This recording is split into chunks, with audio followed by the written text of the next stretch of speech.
இந்த வழிபாட்டை நாம் ஆரம்பிக்க போகிறோம். நமது ஆரம்பம் பிதா குமாரன் பரிசுத்த ஆவியாகிய திரேக நாமத்தில் உள்ளது. ஆமென். கண்களை மூடி ஆண்டவரை நோக்கி நாம் மன்றாடுவோம். மகிமையின் பராபரனே, மகத்துவத்தில் வீற்றிருக்கிற எங்கள் கடவுளே, உம்முடைய மகத்துவத்தின் ஆண்டவரை மகிமையே இந்த உலக வாழ்விலே தந்து எங்களை ஆசீர்வதித்து ஆண்டவர் உம்முடைய பிள்ளைகளாகவே சொந்தமாக்கி கொண்டு உம்மோடு வாழ்கிற ஒரு வாழ்க்கை எங்களுடைய வாழ்விலே தந்தமைக்காக நன்றி சொல்கிறோம் சுவாமி. அன்பின் நிறைவா இந்த காலை வேளையிலே சிலுவையின் தியான பகுதியின் வழியாக கடவுள் எங்களோடு ஆபத்து நேரத்திலே எங்களோடு கூட இருக்கிறார் என்பதையே நாங்கள் உணர்ந்து இந்த சிலுவையின் பாதையில வருகிற ஏராளமான துன்பங்கள், ஆண்டவரை பாதைகளுக்கு மத்தியிலே வருகிற அத்தனை விதமான கவலைகளும் கண்ணீர்களும் கஷ்டங்களும் ஆண்டவரே எங்களோடு கூட பயணிக்கிறார் என்கிற திட நம்பிக்கையோடு இந்த 40 நாட்களில் ஆண்டவரே ஆலயத்திலிருந்து ஏதோ நாங்கள் வழிபடுவதற்கும் நீர் ஆயத்தப்பட்ட கிருபைக்காக நன்றி சொல்லுகிறோம் சுவாமி. இந்த நாளிலே கூட ஆண்டவரே இந்த வழிபாட்டையே நாங்கள் ஆண்டவரை ஆரம்பிக்கிறோம். உங்களுடைய கரம் வழி நடத்துங்க. ஆண்டவர் வழிபாட்டில் அடியேன்னு கூட இணைந்திருக்கிற எங்களுடைய சபையினுடைய தலைவரோடும் ஆண்டவரே உங்களுடைய கரத்தினாலே நீர் வழிநடத்தி இந்த காணொளி வழியாக ஆண்டவருடைய ஆசீர்வாதத்தை பார்த்து கொண்டிருக்கிற வார்த்தையின் வழியாக உங்களுடைய ஆசீர்வாதம் நிறைந்திருக்கும்படியாயிட்டாங்க. இந்த வழிபாண்டு 6 முதல் முடிவரை உங்களுடைய தெய்வீக பிரசன்னத்தினாலே வழிநடத்த வேண்டும் என்று இயேசுவின் நாமத்தினாலே வேண்டிக் கொள்கிறோம் கர்த்தாவே. ஆமென். நாம் சிறப்பு பாடலை பாடுவோம்.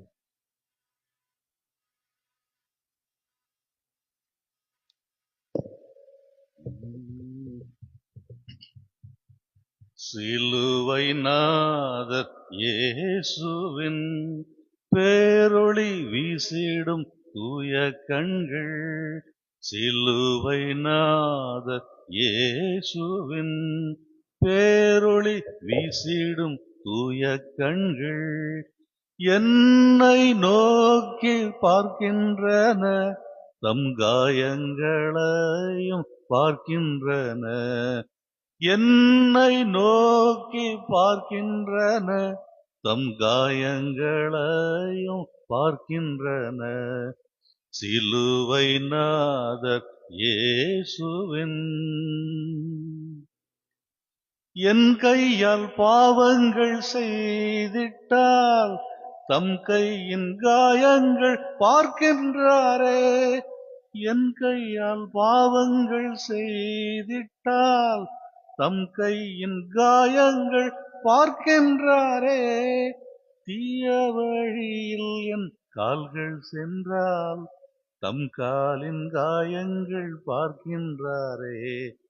தீய வழியில் என் கால்கள் சென்றால் தம் காலின் காயங்கள் பார்க்கின்றாரே. சிலுவை நாதர் இயேசுவின் தீட்டுள்ள எண்ணம் என் இதயம் கொண்டால் ஈட்டி பாய்ந்த நெஞ்சை நோக்குகின்றார். தீட்டுள்ள எண்ணம் என் இதயம் கொண்டால் ஈட்டி பாய்ந்த நெஞ்சை நோக்குகின்றார். வீண்பெருமை என்னில் இடம் பெற்றால் முள்மூடி பார்த்திட ஏங்குகின்றார். வீண்பெருமை என்னில் இடம் பெற்றால் முள்மூடி பார்த்திட ஏங்குகின்றார். சிலுவை நாதர் இயேசுவின் அவர் ரத்தம் என் பாவம் கழுவிடும், அவர் கண்ணீர் என்னை மெருகேற்றிடும். அவர் ரத்தம் என் பாவம் கழுவிடும், அவர் கண்ணீர் என்னை மெருகேற்றிடும். கலங்கரை விளக்காக ஒளி வீசுவேன், கலங்குவோரை அவர் மந்தை சேர்ப்பேன். கலங்கரை விளக்காக ஒளி வீசுவேன், கலங்குவோரை அவர் மந்தை சேர்ப்பேன். சிலுவை நாதர் இயேசுவின்.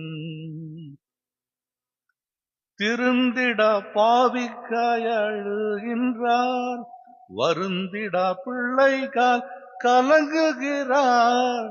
திருந்திடா பாவிக்காய் அழுகின்றார், வருந்திடா பிள்ளைக்காய் கலங்குகிறார். தம் கண்ணீர் காயத்தில் விழுந்திட கண்ணீரும் இரத்தமும் சிந்துகிறார். தம் கண்ணில் காயத்தில் விழுந்திட கண்ணீரும் இரத்தமும் சிந்துகிறார். சிலுவை நாதர் இயேசுவின் பேரொளி வீசிடும் தூய கண்கள் என்னை நோக்கி பார்க்கின்றன, தம் காயங்களையும் பார்க்கின்றன. என்னை நோக்கி பார்க்கின்றன, தம் காயங்களையும் பார்க்கின்றன. சிலுவை நாதர் இயேசுவின்.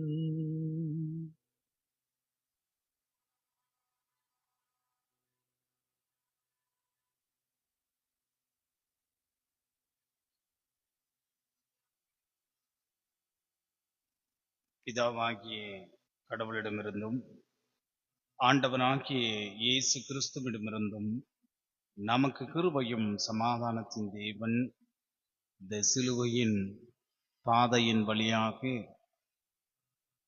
ஆண்டவர் நமக்கு கொடுத்த இந்த நல்ல நாளிலே அவரை தொழுது கொள்வதற்கு கர்த்தர் கொடுத்திருக்கிற செய்தியானது அது மார்க் எழுதின நற்செய்தி நூல் 35ஆம் அதிகாரம் 41வது வசனம் வரை. மார்க் 4ஆம் அதிகாரம் 35 தொடங்கி 41 உள்ள திருவாக்கு. அன்புக்குரியவர்களே, கடவுள் நம்முடைய வாழ்க்கையிலே கரம் பிடித்து தேவன் உன்னை கரை சேர்க்கிறார் என்கிற கரத்தை பிடித்து கடவுள் நம்முடைய வாழ்க்கையிலே கரை சேர்க்கிறார். அந்த கரத்தை பிடித்ததுனாலே நம்முடைய வாழ்க்கை இந்த வாழுகிற பயணத்திலே பல இன்னல்கள் நம்முடைய வாழ்க்கையில் வருகிற போது அவர் நம்மை கரத்தை பிடித்து கொண்டு கரை சேர்க்கிறார் என்று பார்க்க முடிகிறது. இதன் வழியாக 3 காரியம் இந்த சிலுவையின் தியானத்தின் வழியாக கடவுள் நமக்கு சொல்லுகிறதை பார்க்க முடிகிறது. ஒன்று, இயேசு தரும் அழைப்பு, the call of Jesus. இரண்டாவது பார்க்கிற போது இயேசு தரும் ஆதரவு, the care of Jesus. மூன்றாவது பார்க்கிற போது இயேசு தரும் ஆறுதல், the comfort of Jesus என்று பார்க்க முடிகிறது. என் அன்புக்குரியவர்களே, முதலாவது பார்த்தோம்னால் the call of Jesus, இயேசு தரும் அழைப்பை நாம் பார்த்தோம்னால் ஆண்டவர் இங்கு அழகாக சொல்லுகிறார். அக்கறைக்கு போவோம் வாருங்கள் என்று வாழ்க்கையின் பயணத்திலே வாழ்விலே வழியிலே நம்மை பயணிக்க அக்கறைக்கு போவோம் வாருங்கள் என்று கடவுள் தருகிற அழைப்பாய் இருக்கிறது. அக்கறைக்கு போங்கள் என்று சொல்லாமல் அக்கறைக்கு போவோம் வாருங்கள் என்று சொல்றார். மாறாக அவர் போவோம் வாருங்கள் என்றார். அப்படியானால் அக்கறைக்கு போகிற போது நம்மோடு கூட யார் வருகிறார்? ஆண்டவர் வருகிறார். நீங்க போங்கன்னு சொல்லல, இந்த வாழ்க்கை என்கிற பயணத்துல நீங்கள் போங்க என்று சொல்லல ஆண்டவர். ஆண்டவர் என்ன சொல்லுகிறார் என்று பார்த்தா, அவரும் நம்மோடு கூட வருகிறார். அக்கறைக்கு போகும் பயணத்திலே அவர் நம்மோடு கூட இருக்கிறார் என்பதை இங்கு வலியுறுத்தி காண்பிக்கிறது. போங்க என்று சொல்லி ஒரு பெயர் பலகை போல சொல்லிவிடாம கடவுள் என்ன சொல்லுகிறார் என்றால், அந்த பயணத்தில் நம்மோடு கூட வருகிறார். உதாரணமாய் நாம் பார்த்தோம்னா 4 வழி சாலையிலே ஒரு பலகை ஒரு மரத்தின் வழியாக கம்பத்தின் வழியாக தொங்கப்பட்டிருக்கும். அந்த பலகையிலே ஊர் பெயர்களை எழுதி வைப்பார்கள். எப்படி எழுதி வைப்பார்கள்? அது ஒரு வழிகாட்டின் பலகையாக எழுதி வைப்பார்கள். இந்த பக்கம் போங்க, இந்த பாதையில காட்டுகிறது, இது சென்னை பக்கம் போற பயணம், இது இந்த பக்கம் வேலூருக்கு வருகிற இடம் என்று சொல்லி அந்த பயணங்களுடைய பலகையானது மரத்தில் தொங்கப்பட்டு வழியை தான் காண்பிக்கும், போங்க இந்த பக்கம் இந்த பக்கம் போங்க என்று சொல்லும். ஆனால் இயேசு ஆனவர் ஒரு பெயர் பலகை போல நின்று விடாமல் அவர் என்ன சொல்லுகிறார் என்றால், அவரே வழியாக இருக்கிறார். He himself is the way என்று சொல்றாரு. அவரே வழியாக இருக்கிறார். அவர் வழியே மட்டும் வராமல் நமக்கு வழித்துணையாக, அவருடைய வழித்துணையாக யாரும் நமக்கு பயணிக்க முடியாது. ஏனென்றால் அவர் நம்மோடு கூட இருந்திருக்கிறார், நம்மோடு கூட பயணிக்கிறார். எனவே நமக்கு வழித்துணையாக நம்மோடு கூட இருக்கிறார் என்று பார்க்க முடிகிறது. என் அன்புக்குரியவர்களே, ஒரு முறை இறை அடியார் இந்த பிரசங்கத்தை குறித்து ஒரு ஆய்விலே சொல்லுகிறார். இயேசு ஆண்டவர் கடற்கரை வழியாக வருவதை போல அவருடைய ட்ரீம்ல தெரிந்து மாறி அவர் கனவு கண்டாராம். அப்போ திரும்பி பார்த்து கொண்டிருக்கிற போது அந்த கடற்கரை வழியாக இயேசு ஆண்டவர் இவரும் பயணிக்கிறது போல அவருடைய கனவுலே ஆண்டவருக்கு முன்பாக பயணிக்கிறது போல தொடர்ந்து நடந்து கொண்டு வந்தாராம். திரும்பி பார்த்தாராம், 4 பாதங்கள் இவரோடு சேர்ந்து 4 பாதங்கள் இயேசுடைய பாதம் பதிந்திருக்கிறதை பார்க்கிற போது ஒரு மகிழ்ச்சியோடு இருந்தாராம். கொஞ்ச நேரம் கடந்து கொஞ்ச நேரம் அது பயணித்து கொண்டிருக்கிற போது திடீரென்று பார்த்தோம்னா 2 பாதங்கள் மட்டும்தான் தெரிகிறதாம்.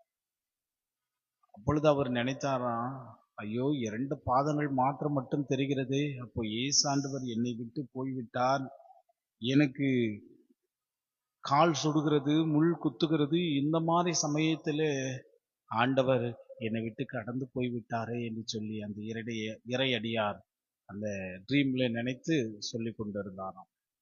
திடீரென்று அந்த ட்ரீம்ல மறுபடியும் கடவுளுடைய தரிசனம் அவருக்கு கிடைத்து அவர் சொன்னாராம், மகனே, நீ போய்கொண்டிருக்கிற அந்த பயணத்திலே இருக்கிற 4 பாதத்தினுடைய பதிவுகள், அந்த 4லே 2 உன்னுடையது அல்ல, மாறாக அந்த 2 கால் தடங்கள் அது என்னுடையது என்று சொன்னாராம்.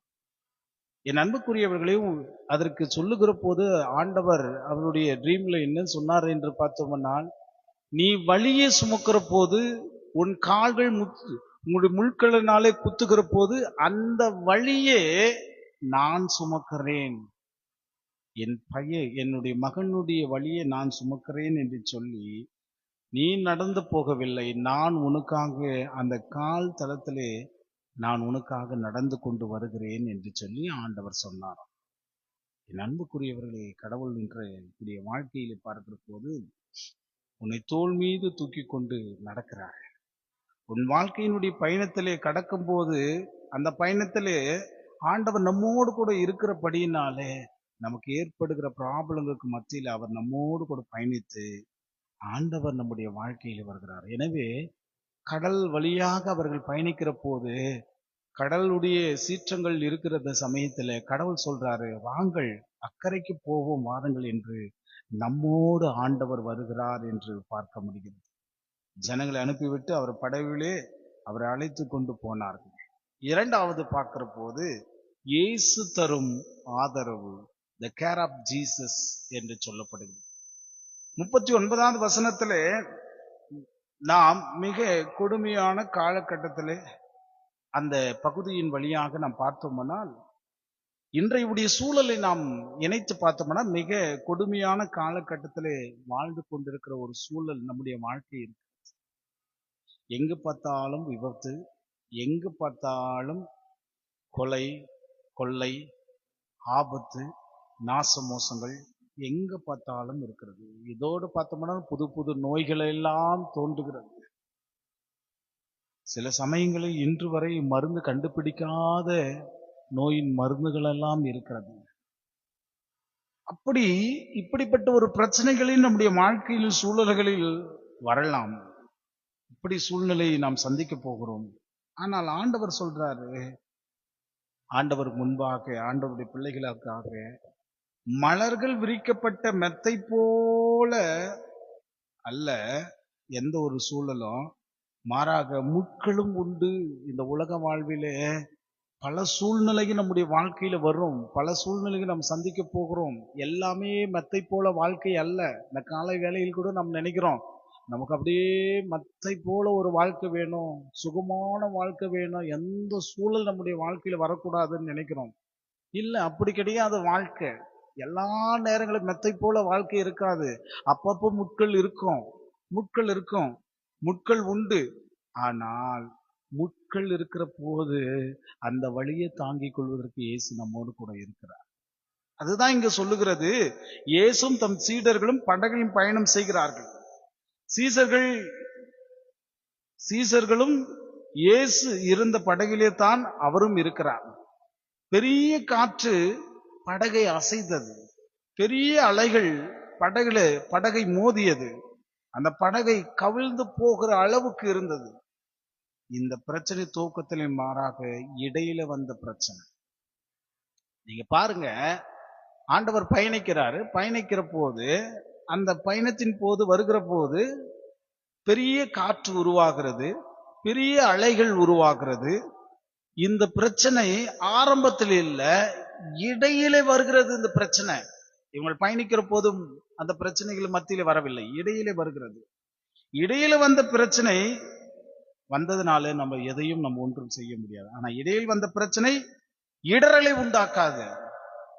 படகு கவிழ்கள் போல அலை வரும், ஆனால் கவிழாது. அதனால்தான் ஆண்டவர் நமக்கு சொல்றார் 46ஆம் சங்கீதத்திலே 5வது வசனத்துல, சேனைகளுக்கு கர்த்தர் நம்மோடு கூட இருக்கிறார், யாக்கோபின் கடவுள் நமக்கு உயர்ந்த அடைக்கலம் தருகிறார். நம்முடைய வாழ்க்கையுடைய பயணத்துல புயல் வீசலாம், அலைகள் எழுப்பலாம், படகு கவிழ்ந்து போடுமோ என்று ஐயப்படலாம், இந்த நிலை ஏற்படலாம். ஆனால் வாழ்க்கை என்கிற படகு கவிழாது. ஏனென்றால் இயேசு நம்மோடு கூட இருக்கிறார். இந்த காலை வேளையிலே இந்த பயணத்தின் போது இயேசு கிறிஸ்து நம்மோடு பயணிக்கிற போது, நம்முடைய வாழ்க்கையில் அவரை ஏற்றுக்கொண்டு தினந்தோறும் ஜெபிக்கிற போது, தினந்தோறும் ஆண்டவரை நெருங்கி நம்முடைய வாழ்க்கையில கடந்து வருகிற போது, இடையில ஒவ்வொரு பிரச்சனை நீங்க சந்திக்கலாம். இடையில பிரச்சனை சந்திக்கலாம். ஆனா அந்த பிரச்சனை உன்னை கவிழ்த்து போடாது. இந்த பிரச்சனை உங்களை தள்ளிவிடாது. இந்த பிரச்சனை உங்களை முழுகி போகாது. அதுதான் அங்கு நடந்த சம்பவம். இந்த பிரச்சனை முழுங்கி போகுது. இடையில வந்த பிரச்சனை இடரலை உண்டாக்கும், ஆனால் இடரில் நீங்கள் முழுங்கி போக முடியாது என்று ஆண்டவர் சொன்னார். அதனால்தான் ஆண்டவர் நமக்கு சொல்லுகிறாரு, ஆண்டவர் தனிமையின் பாதையில ஒரு பாடல் வழியாக நமக்கு சொல்லுவார், தனிமையின் பாதையிலே ஆண்டவர் நம்முடைய வாழ்க்கையில் நடந்து போகிற போது தோள் மீது சுமந்திருக்கும் தெய்வமாய் இருக்கிறார். எனவே இயேசு உனக்கு ஆதரவு தருகிறவராய் இருக்கிறார். ஏசாயா 41:14 சொல்கிறது, யாக்கோப்பு என்னும் பூச்சியே, இஸ்ரவேல் என்னும் சிறு கூட்டமே, பயப்படாதே, நான் உனக்கு துணையாய் நிற்கிறேன் என்று கர்த்தர் இஸ்ரவேலின் பரிசுத்தராகிய உன் மீது உரைக்கிறார். அப்போ ஆண்டவர் சொல்ல, பயப்படாத, நான் உனக்கு துணையாய் இருக்கிறேன் என்று ஆண்டவர் சொல்லுகிறார். எனவே இந்த சொல்லுகிற சூழலுக்கு மத்தியிலே பார்த்தோமானால் ஆண்டவர் சொல்லுகிற போது இயேசு தரும் ஆதரவாய், மூன்றாவது பார்க்கிற போது இயேசு தரும் ஆறுதல், த கம்ஃபர்ட் ஆஃப் ஜீசஸ் என்று சொல்லப்படுகிறது. அன்பார்ந்தவர்களே, அவர் பயணம் பண்ணுகிற போது அந்த பயணத்தின் தூக்கத்திலே பார்த்தோமானால் கடல் கொந்தளிப்பு அமைதியாக இருக்கிறது. இன்னும் பார்த்தோம்னால் அது ஏற்கனவே பகுதி பாலஸ்தீனா பகுதியாக இருக்கிற அந்த கடல் பகுதியை பார்க்கிற போது அந்த குன்றும் குழியுமா இருக்கிற அநேக பாறைகள் இருக்கிற பிளேஸ். அப்போ அந்த இடத்துல ஏற்கனவே என்னன்னா கடல் கொந்தளிப்பு அடிக்கடிக்கா ஏற்படும். ஆனால் அவர்கள் போகிற சமயத்துல எந்த கொந்தளிப்பும் ஏற்படல. அவர்கள் பயணிக்கிற அந்த பயணத்துல எந்த பிரச்சனையும் முன்பாக வரவில்லை. இயேசு அந்த சூழல் நிலை ஏற்படவில்லை. இவங்க பயணிக்கிற போது கடல் அமைதியா இருக்கிறது, எந்த பிரச்சனை வரல. ஆனா இவர்கள் பயணிச்சுகிற போதுதான் திடீரென்று நமக்கு அந்த இடத்துல அந்த பிரச்சனை உண்டாக்குறது. கடலும் கொந்தளிப்பு, அலைகள் அதிகமாய் வீசுகிறது. இந்த நிலையில் இருக்கிற போது நாங்கள் மடிந்து போகிறோமோ என்று சொல்லி கலங்குகிறார்கள். இயேசு எழுந்து காற்றையும் கடலையும் அதற்றி, இறையாதே அமைதியாயிரு என்றார். உடனே மிகுந்த அமைதியாய் உண்டாயிற்று. ஒருவேளை மறுபடியும் சொல்வதுதான், இடையில எழுகிற பிரச்சனையை பார்த்து பயப்படாத. ஏன்னா இயேசு என்னோடு கூட இருக்கிறார் என்கிற அந்த நம்பிக்கை உன்னுடைய வாழ்க்கையில் வைத்துக் கொள்.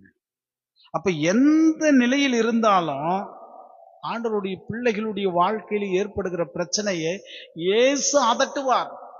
இயேசு நமக்காக அதட்டி அதை நிவர்த்தி செய்வார் அப்படின்ற நம்பிக்கை நம் இந்த காலை வேளையிலே நம்முடைய உள்ளத்திலே வைத்துக் கொள்ள வேண்டும்.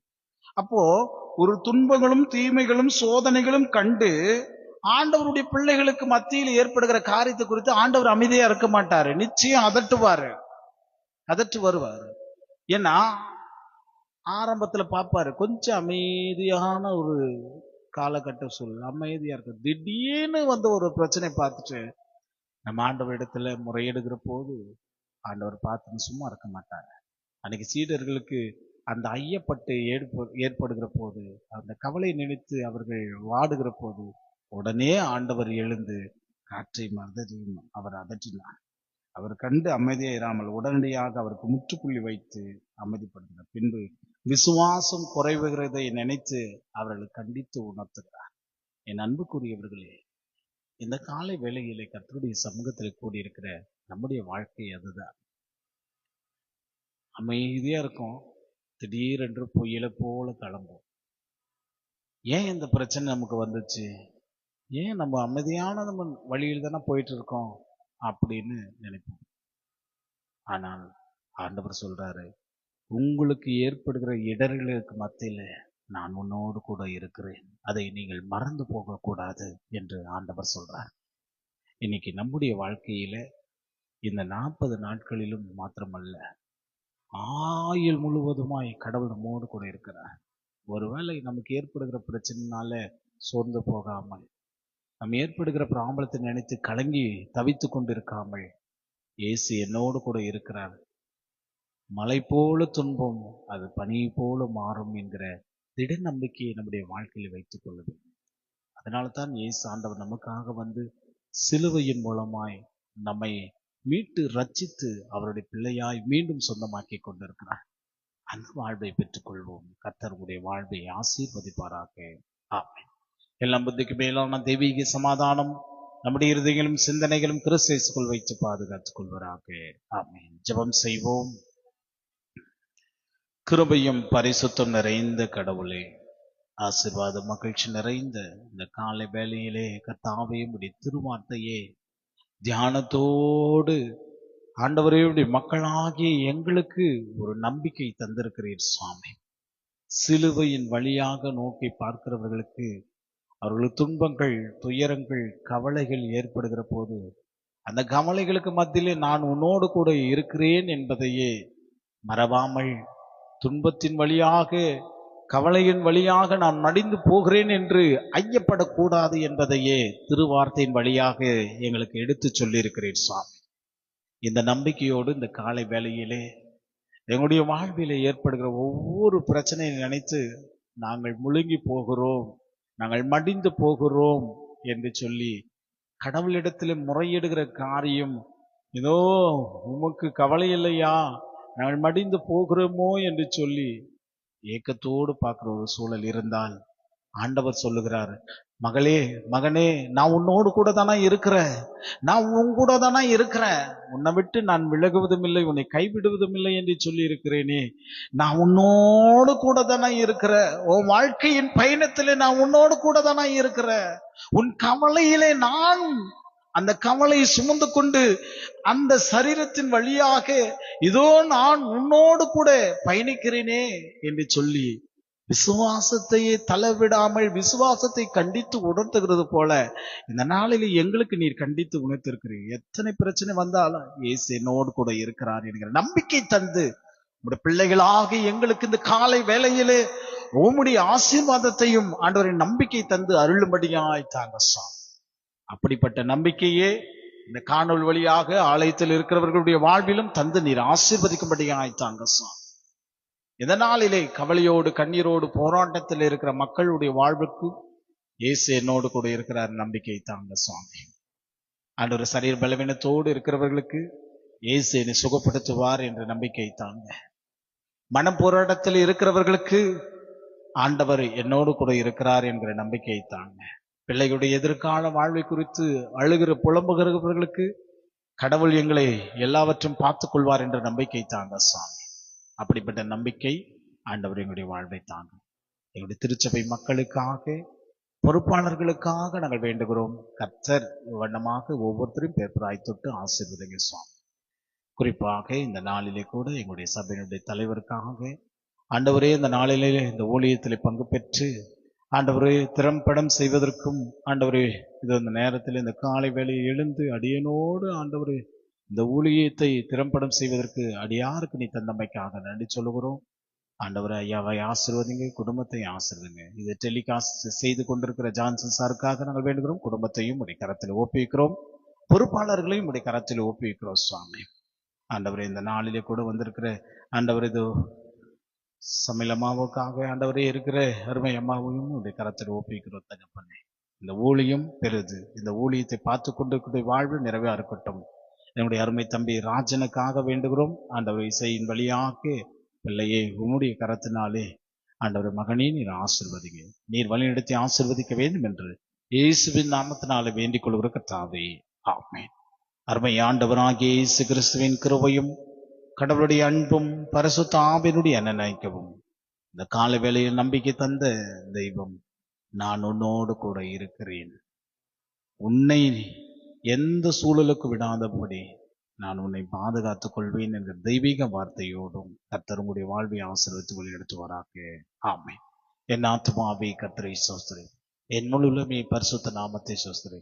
என் ஆத்துமாவே கர்த்தரை ஸ்தோத்திரி, அவர் செய்த சகல உபகாரங்களையும் மறவாதே. ஆமென். நன்றி. தேங்க்யூ.